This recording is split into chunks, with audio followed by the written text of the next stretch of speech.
Hello, എല്ലാവർക്കും നമസ്കാരം. വളരെ സ്പെഷ്യൽ ആയിട്ടുള്ളൊരു വീഡിയോ ആണ് കേട്ടോ ഇന്നത്തേത്. നമ്മുടെ സാക്ഷാൽ ലാലേട്ടൻ ഉണ്ടാക്കിയ ലേറ്റസ്റ്റ് സ്പെഷ്യൽ ചിക്കൻ്റെ ഒരു അടിപൊളി റെസിപ്പിയാണ് നമ്മളിന്നിവിടെ ട്രൈ ചെയ്യാൻ പോകുന്നത്. നിങ്ങളെല്ലാവരും എനിക്ക് തോന്നുന്നു വീഡിയോ കണ്ടു കാണും അല്ലേ? ലാലേട്ടൻ്റെ ഫേസ്ബുക്ക് പേജിൽ കുറച്ച് ദിവസം മുന്നേ ഷെയർ ചെയ്തിട്ടുണ്ടായിരുന്നു. അപ്പോൾ ആ ഒരു അടിപൊളി സ്പെഷ്യൽ ചിക്കൻ നമുക്ക് ഒരുമിച്ച് ഒന്ന് ട്രൈ ചെയ്ത് നോക്കാം അല്ലേ? അപ്പോൾ ഇതിനായിട്ട് ഞാനിവിടെ 250 ഗ്രാം ബോൺലെസ് ചിക്കൻ ചെറിയ ചെറിയ കഷ്ണങ്ങളാക്കിയിട്ട് അരിഞ്ഞു വെച്ചിട്ടുണ്ട്. നിങ്ങളിപ്പോൾ 1/2 കിലോ ചിക്കനിലാണ് ചെയ്യണമെന്നുണ്ടെങ്കിൽ ഇതിൻ്റെ ഒരു അളവ് ഇരട്ടിയാക്കി എടുക്കാം കേട്ടോ. എല്ലാ അളവും ഇരട്ടിയാക്കി എടുക്കാം. പിന്നെ ഇതിനകത്ത് ചിക്കൻ ഒഴികെയുള്ള ബാക്കി എല്ലാ കാര്യങ്ങളും ചതച്ചിട്ടാണ് എടുക്കുന്നത്. 1 കപ്പ് ചെറിയ ഉള്ളി ചതച്ചത് വേണം നമുക്ക്. പിന്നെ 7 ചെറിയ അല്ലി വെളുത്തുള്ളി ചതച്ചത്, 1 ഇഞ്ച് നീളത്തിലുള്ള ഇഞ്ചി ചതച്ചത്, പിന്നെ നമ്മുടെ എരിവിനനുസരിച്ചിട്ട് പച്ചമുളക്. ഇത് 2 പച്ചമുളക് ചതച്ചതാണ് കേട്ടോ. ലാലേട്ടൻ ആ വീഡിയോയ്ക്കകത്ത് ഒന്നിൻ്റെയും അളവുകളൊന്നും പറയുന്നില്ല. അപ്പോൾ ഞാനിപ്പോൾ അളവുകൾ പറയുന്നുണ്ടെങ്കിലും നിങ്ങൾക്ക് നിങ്ങളുടെ ഒരു ഇഷ്ടം അനുസരിച്ചിട്ട് എല്ലാ അളവുകളും വ്യത്യാസപ്പെടുത്താം കേട്ടോ. അതിൽ ലാലേട്ടൻ തന്നെ എടുത്തു പറയുന്നുണ്ട്, എല്ലാം നിങ്ങളുടെ പാകത്തിന് എന്ന് പറയുന്നുണ്ട്. പിന്നെ കുറച്ച് കറിവേപ്പില, പിന്നെ ഇതിൻ്റെ മെയിൻ ചേരുവ 1/2 കപ്പ് ചുട്ടെടുത്തിട്ടുള്ള തേങ്ങ. ഞാനിത് തേങ്ങ കൊത്തായിട്ട് എടുത്തിട്ടാണ് ചുട്ടത് കേട്ടോ. കട്ട് ചെയ്യാതെ തേങ്ങ അങ്ങനെ തന്നെ എടുത്തിട്ട് നമുക്ക് ഫുള്ളായിട്ട് എടുത്ത് അങ്ങ് ചുട്ടെടുക്കാം. അതിപ്പോൾ കനലിൽ വേണമെങ്കിൽ കനലിൽ ചെയ്യാം, അല്ലെന്നുണ്ടെങ്കിൽ ഗ്യാസ് സ്റ്റവിൽ ചെയ്യാം. അതല്ലെന്നുണ്ടെങ്കിൽ നല്ല കട്ടിയുള്ള എന്തെങ്കിലും പാൻ വെച്ചിട്ട് ഇപ്പം ഞാൻ ചെയ്യുന്ന പോലെ. ഇതിപ്പോൾ ഇരുമ്പിൻ്റെ ചട്ടിയാണ്.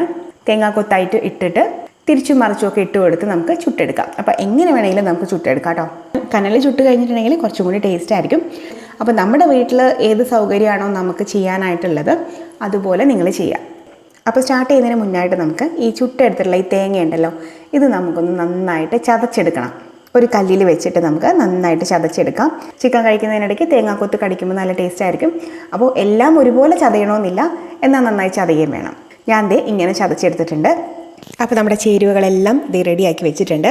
അപ്പോൾ ലാലേട്ടൻ ആ ഒരു വീഡിയോയിൽ എനിക്ക് തോന്നുന്നു ഒരു നോൺ സ്റ്റിക്ക് കടായിയാണ് യൂസ് ചെയ്തിട്ടുണ്ടായിരുന്നത്. അപ്പോൾ ഞാനിവിടെ ഇരുമ്പിൻ്റെ ചട്ടിയാണ് എടുത്തിരിക്കുന്നത് കേട്ടോ. അപ്പോൾ നിങ്ങൾക്ക് ഏത് ടൈപ്പ് പാൻ വേണമെങ്കിലും ഏത് ടൈപ്പ് കടായി വേണമെങ്കിലും എടുക്കാം. ചട്ടി ഒന്ന് ചൂടായി വന്നിട്ടുണ്ട്. ഇതിലേക്ക് നമുക്കൊരു 2.5 ടേബിൾ സ്പൂൺ വെളിച്ചെണ്ണ ഒഴിച്ചു കൊടുക്കാം. വെളിച്ചെണ്ണ തന്നെയാണ് ബെസ്റ്റ്, കാരണം നമ്മളിത് നല്ല നാടൻ രീതിയിൽ തേങ്ങയൊക്കെ ചുട്ടിട്ടല്ലേ ചെയ്യണത്. അപ്പോൾ വേറെ ഏതെങ്കിലും ഓയിൽ ഒഴിച്ചു കഴിഞ്ഞാൽ നമുക്ക് ആ ഒരു ടേസ്റ്റ് കിട്ടില്ല. വെളിച്ചെണ്ണ ചൂടായി വരുമ്പോഴത്തേക്ക് 1/2 ടീസ്പൂൺ കടുക് ചേർത്ത് കൊടുക്കാം. കടുക് ഒന്ന് പൊട്ടി വരുമ്പോഴത്തേക്ക് നമ്മൾ നേരത്തെ എടുത്തു വെച്ചിരിക്കുന്ന ആ ചേരുവകളുണ്ടല്ലോ, അതൊക്കെ ഓരോന്നായിട്ട് ഇട്ട് കൊടുക്കാം. വെളുത്തുള്ളി ചതച്ചത്, ഇഞ്ചി ചതച്ചത്, പച്ചമുളക്, കറിവേപ്പില, ചെറിയ ഉള്ളി. എന്നിട്ട് നന്നായിട്ട് വഴറ്റുക. ഒരു മീഡിയം ഫ്ലെയിമിൽ വെക്കുക കേട്ടോ. ഇതിലേക്ക് ഒരു 1/2 ടീസ്പൂൺ ഉപ്പും കൂടിയിട്ട് ആഡ് ചെയ്ത് കൊടുക്കാം. ഒരുപാട് ബ്രൗൺ ആക്കണില്ല ഉള്ളിയൊന്നും, പക്ഷേ നല്ലപോലെ വഴണ്ട് ഇതിൻ്റെ എല്ലാം ആ ഒരു പച്ചമണം ഉണ്ടല്ലോ, ആ ഒരു റോ സ്മെല്ല് അതൊന്ന് മാറി വരണ വരെ വഴറ്റണം കേട്ടോ. ഇപ്പോൾ ഉള്ളി ഒന്ന് ട്രാൻസ്പെറൻ്റ് ആയിട്ട് അതിൻ്റെ ആ ഒരു റോ സ്മെല്ലൊക്കെ മാറി വന്നിട്ടുണ്ട്. അപ്പോൾ ഈ ഒരു സമയത്ത് നമുക്ക് ഫ്ലെയിം നല്ലോണം ഒന്ന് കുറച്ച് കൊടുക്കാം. എന്നിട്ട് ഇതിലേക്ക് 1/4 ടീസ്പൂൺ മഞ്ഞൾപ്പൊടി ചേർക്കാം. 1/2 ടീസ്പൂൺ ഫുള്ള് വേണ്ട, 1/2 ടീസ്പൂണിന് താഴെ പെരിഞ്ജീരകം പൊടിച്ച് ചേർക്കാം. പിന്നെ നമ്മുടെ എരിവ് അനുസരിച്ചിട്ട് കുരുമുളകിൻ്റെ പൊടി ചേർക്കാം. ഞാനിവിടെ ക്രഷ്ഡ് പെപ്പറാണ് ചേർക്കുന്നത്, ചതച്ചിട്ടാണ് ചേർക്കണം കേട്ടോ. അത് നിങ്ങൾക്ക് പൊടിയാണെങ്കിലും ചതച്ചിട്ടാണെങ്കിലും കുഴപ്പമില്ല. 1.5 ടീസ്പൂണാണ് ചേർക്കുന്നത്. എരിവൊക്കെ നമ്മുടെ ഇഷ്ടം പോലെ ചേർക്കാം. പിന്നെ 1/4 ടീസ്പൂൺ ഗരം മസാല, 1/2 ടീസ്പൂൺ ചതച്ച മുളകും കൂടി ആഡ് ചെയ്ത് നമുക്കൊരു ചെറു തീയിൽ വഴറ്റി കൊടുക്കാം. അപ്പോഴത്തേക്ക് പൊടികളുടെ പച്ചമണമൊക്കെ ഒന്ന് മാറി വരും, നന്നായിട്ട് റോസ്റ്റായിട്ട് വരും. അന്നേരം നമ്മൾ ചതച്ച് വെച്ചിട്ടുള്ള ചുട്ട തേങ്ങയുണ്ടല്ലോ, അത് ഇതിലേക്ക് ഇട്ട് കൊടുക്കാം. ഇനി നമുക്ക് ആ ലോയിൽ നിന്ന് മീഡിയം ഫ്ലെയിമിലേക്ക് ആക്കി കൊടുക്കാം. ആ ചുട്ട തേങ്ങ ചേർക്കുമ്പോൾ തന്നെ ഒരു സൂപ്പർ സ്മെല്ലാണ് കേട്ടോ. ഇത് നമ്മളിപ്പോൾ 1 മിനിറ്റ് വഴറ്റിയിട്ടുണ്ട് കേട്ടോ. ഇനി ഇതിലേക്ക് നമുക്ക് ചെറിയ ചിക്കൻ്റെ പീസസ് ഇട്ട് കൊടുക്കാം. നന്നായി മിക്സ് ചെയ്ത് യോജിപ്പിക്കാം. ആ ഒരു മസാലയും ചിക്കനും എല്ലാം കൂടി നന്നായിട്ട് കുഴഞ്ഞു ചേരട്ടെ. ഇതിലേക്ക് നമ്മൾ ഒട്ടും വെള്ളം ഒഴിക്കുന്നില്ല കേട്ടോ. തീരെ വെള്ളം ഒഴിക്കാണ്ടാണ് ഇത് ചെയ്തേക്കുന്നത്. വെള്ളത്തിൻ്റെ ആവശ്യമില്ല ശരിക്കും, കാരണം എന്ന് വെച്ചാൽ ചിക്കൻ ചൂടാവുമ്പോൾ ചിക്കനകത്തുള്ള വെള്ളം പുറത്തോട്ട് വരും. അപ്പോൾ ആ ഒരു വെള്ളം മതിയാവും ചിക്കൻ വേവാനായിട്ട്. പിന്നെ ഉപ്പ് നമ്മൾ നേരത്തെ കുറച്ച് ചേർത്തിട്ടുണ്ടായിരുന്നു. പോരാത്ത അല്പം ഉപ്പും കൂടി, ചിക്കനിലേക്കുള്ള ഉപ്പും കൂടി ഞാൻ ചേർക്കുന്നുണ്ട്. ഒരു 1/2 ടീസ്പൂണിന് താഴെ ഉപ്പും കൂടി ചേർത്ത് കൊടുക്കാം കേട്ടോ.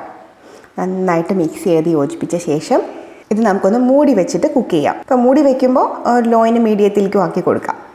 ഇടയ്ക്കിടയ്ക്കൊന്ന് തുറന്ന് നോക്കാൻ മറക്കരുത്. എന്നിട്ടൊന്ന് നന്നായിട്ട് മിക്സ് ഒക്കെ ചെയ്ത് കൊടുക്കാം. ഇനി അഥവാ അടി പിടിക്കുകയാണെന്ന് തോന്നുകയാണെന്നുണ്ടെങ്കിൽ ഒരു 3-4 ടേബിൾ സ്പൂൺ വെള്ളം നിങ്ങൾക്ക് ഒഴിച്ചു കൊടുക്കാം. പക്ഷേ ഒഴിക്കുമ്പോൾ ശ്രദ്ധിക്കുക, ഒരുപാട് വെള്ളമൊന്നും ഒഴിക്കേണ്ട, കുറച്ച് വെള്ളം ഒഴിച്ചാൽ മതി കേട്ടോ. കുറച്ച് നേരം കഴിയുമ്പോഴത്തേക്ക് ചിക്കൻ നന്നായിട്ട് കുക്കായിട്ട് വരും. അന്നേരം നമുക്ക് ടേസ്റ്റ് ഒന്ന് ചെക്ക് ചെയ്യാം.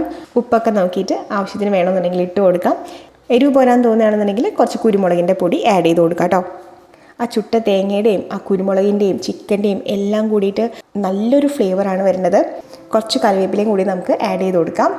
ഒന്നുകൂടി നന്നായിട്ട് മിക്സ് ചെയ്തതിന് ശേഷം നമുക്ക് തീ ഓഫ് ചെയ്ത് വേറൊരു പാത്രത്തിലോട്ട് സെർവ് ചെയ്യാം. അപ്പോൾ നമ്മുടെ ലാലേട്ടൻ്റെ സ്പെഷ്യൽ ചിക്കൻ റെഡിയാണ്. ചപ്പാത്തി, അപ്പം, പൊറോട്ട അങ്ങനെ എന്തിൻ്റെ കൂടെ വേണമെങ്കിലും കഴിക്കാം. അതല്ല എന്നുണ്ടെങ്കിൽ ചോറിൻ്റെ കൂടെയും കഴിക്കാം. ഞാൻ ചോറിൻ്റെ കൂടെയാണ് കേട്ടോ കഴിച്ചത്. നല്ല ടേസ്റ്റ് ഉണ്ടായിരുന്നു. പിന്നെ അത് മാത്രമല്ല, നമ്മളിപ്പോൾ ഒരുപാട് മസാലയൊന്നും ഇതിനകത്തില്ലല്ലോ, പക്ഷേ എന്നാൽ നല്ലൊരു ടേസ്റ്റും ഉണ്ട്. അപ്പോൾ നമുക്കിത് ചുമ്മാ നമുക്കൊരു ബൗളിൽ എടുത്തിട്ട് സ്പൂൺ വെച്ച് കഴിക്കാനാണെങ്കിലും നല്ല ടേസ്റ്റ് ഉണ്ട് കേട്ടോ. ഞാൻ അങ്ങനെയും കഴിച്ചു നോക്കി. ലാലേട്ടൻ ലാസ്റ്റ് ഒരു എക്സ്പ്രഷൻ കാണിക്കുന്നുണ്ട്. ഇത് കഴിച്ചിട്ട് ഇങ്ങനെ നന്നായിട്ടുണ്ടെന്നുള്ള രീതിയിൽ ഒരു മുഖത്തൊരു എക്സ്പ്രഷൻ ഉണ്ട്. അത് കറക്റ്റാണ്. കാരണം നമ്മൾ കഴിക്കുമ്പോഴും നമുക്ക് ആ ഒരു ഫീല് തോന്നും, നല്ല അടിപൊളിയായിട്ടുണ്ടെന്ന് തോന്നും. അപ്പോൾ തീർച്ചയായിട്ടും നിങ്ങൾ ലാലേട്ടൻ്റെ സ്പെഷ്യൽ ചിക്കൻ ട്രൈ ചെയ്ത് നോക്കുക. നിങ്ങൾക്ക് എല്ലാവർക്കും ഇഷ്ടമാവും. അപ്പോൾ വീഡിയോ ലൈക്ക് ചെയ്യുക, ഷെയർ ചെയ്യുക, സബ്സ്ക്രൈബ് ചെയ്യുക. ബെല്ലൈക്കണിലും ഓൾ എന്നുള്ള ഓപ്ഷനിലും കൂടിയിട്ട് ക്ലിക്ക് ചെയ്യുക കേട്ടോ. അപ്പോൾ ഇനി അടുത്തൊരു വീഡിയോ ആയിട്ട് വരുമ്പോൾ കാണാം. എല്ലാവർക്കും നന്ദി, നമസ്കാരം.